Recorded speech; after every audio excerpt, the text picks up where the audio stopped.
Assalamualaikum warahmatullahi wabarakatuh.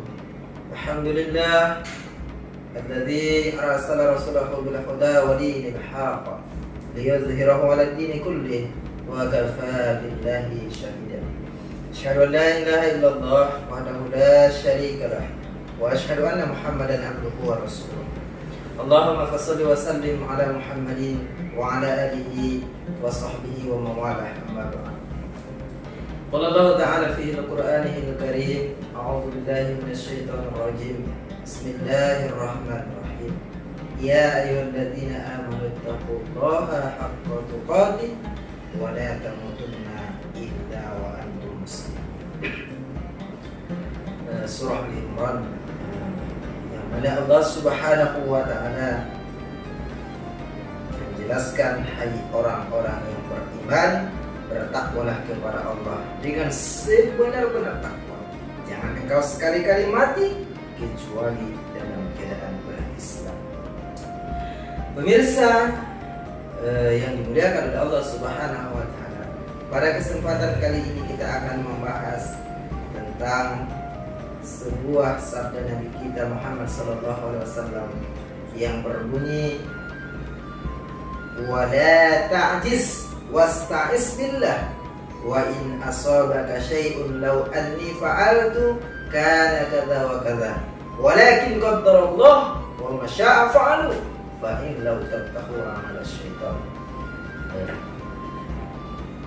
Berlindunglah kepada Allah, jangan berputus asa, dan apabila engkau mendapatkan suatu musibah, jangan engkau katakan begini maka akan begitu, akan tetapi katakanlah sesungguhnya Allah berkehendak sesuai dengan apa yang Dia kehendaki, karena mengandai-andai bisa membuka peluang bagi syaitan. Pemirsa yang dimuliakan oleh Allah Subhanahu wa Ta'ala, melalui sabda Nabi ini kita diperintahkan Allah melalui nabinya selalu berlindung kepada Allah. Sekali lagi saya ulangi, senantiasa selalu berlindung kepada Allah. Dalam hal apa? Dalam segala kondisi yang kita hadapi, harus senantiasa berlindung kepada Allah. Di saat kapan? Nah, disinilah akibat daripada orang yang tidak berlindung kepada Allah, baik di saat kondisi normal maupun tidak seperti saat sekarang ini. Orang yang tadinya dia baik, ketika dia tidak berlindung kepada Allah, maka bisa menjadi orang yang akhlaknya tidak baik. Orang yang tadinya dia tidak ada celah untuk berbuat maksiat, tetapi karena dia lupa berlindung kepada Allah, maka ia bisa terjerumus kepada yang namanya maksiat. Harus senantiasa berlindung kepada Allah Subhanahu wa Ta'ala. Dan inilah di lanjutan hadis berikutnya, kita diperintahkan oleh Nabi supaya apa? Supaya tidak boleh berandai-andai. Kita sebagai umat muslim tidak dibolehkan berandai-andai terhadap yang sudah terjadi.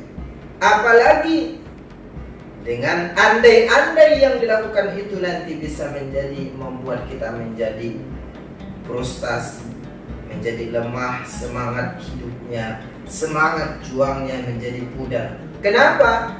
Karena dia menyesali hal-hal yang sudah lalu. Padahal kita tidak diperbolehkan untuk menyesali hal yang lalu. Yang harus kita senantiasa jaga adalah berlindung kepada Allah. Wala ta'jiz, jangan berputus asa. Sebesar apapun hari ini, sebegitu besar dahsyat dan hebohnya berita tentang yang namanya virus corona ini, kita tidak boleh berputus asa. Wala ta'jiz, jangan berputus asa. Kenapa? Karena rahmat Allah Subhanahu wa Ta'ala itu amat besar. Kasih sayang Allah kepada kita itu amat besar, maka kita tidak boleh kecewa, tidak boleh gundah gulana atau merasa kita tidak lagi merasa kita mendapat musibah yang besar, merasa kita tidak disayangi oleh Allah. Tidak, pemirsa yang dimuliakan Allah. Boleh jadi dengan ujian musibah yang besar ini supaya kita diampuni oleh Allah dosa-dosanya. Dengan ini kita semakin dekat kepada Allah. Boleh jadi karena teguran-teguran Allah yang lain, seperti misalnya gempa bumi, banjir, tsunami, tidak begitu membuat kita semakin dekat kepada Allah. Nah, dengan wabah yang besar ini yang mendunia, pandemi ini, mudah-mudahan kita semakin mawas diri, semakin mempersiapkan diri kita untuk menghadapi Allah. Karena tidak ada persiapan yang lebih baik kata Allah selain daripada ketakwaan. Wa tazawwadu fa inna khairaz zadi taqwa. Berbekallah kalian karena sebaik-baik perbekalan ialah ketakwaan. Mudah-mudahan kita termasuk dalam golongan hamba-hamba Allah yang akan mendapatkan pujian dari malaikat, yang akan mendapatkan kebanggaan dari Allah Subhanahu wa Ta'ala. Dengan cara apa?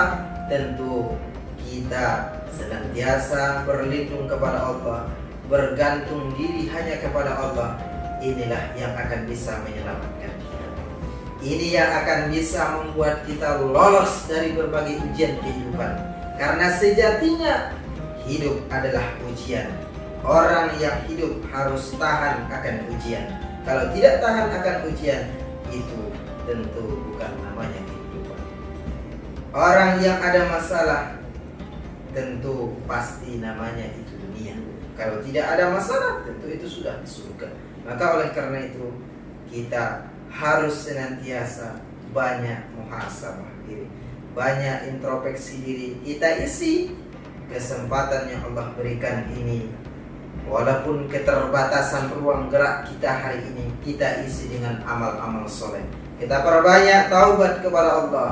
Nabi saja bertaubat kepada Allah tidak kurang dari 70 kali sehari semalam. Kita perbanyak amalan-amalan soleh yang lain yang bisa membuat kita semakin dekat kepada Allah. Mudah-mudahan hikmah dari peristiwa musibah yang besar ini, yang berupa wabah virus ini, cepat berlalu dari dunia ini, khususnya negara kita Indonesia tercinta ini. Mudah-mudahan kita bisa terhindar dari mara bahaya, dari wabah, penyakit-penyakit gila, penyakit wabah-wabah yang bisa membahayakan diri kita, sehingga kita selamat dunia dan akhirat.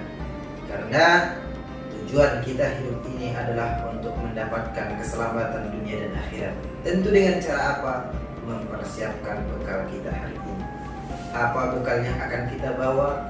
Tidak ada dan tidak lain, hanyalah ketakwaan kita kepada Allah. Mudah-mudahan kita tercatat oleh Allah melalui petugas malaikatnya di daftar orang-orang atau hamba-hamba Allah yang muttaqin, sehingga kita mendapatkan predikat yang mulia sebagaimana Allah jelaskan dalam surah Al-Hujurat, inna akramakum indallahi atqakum. Sungguh yang paling mulia di sisiku kata Allah ialah orang yang bertakwa. Wal afu minkum. Mudah-mudahan yang saya sampaikan ini bisa bermanfaat bagi kita semua, wabil khusus kepada pribadi hamba sendiri. Terima kasih atas segala perhatian. Mohon maaf atas segala kekurangan. Wassalamualaikum warahmatullahi wabarakatuh.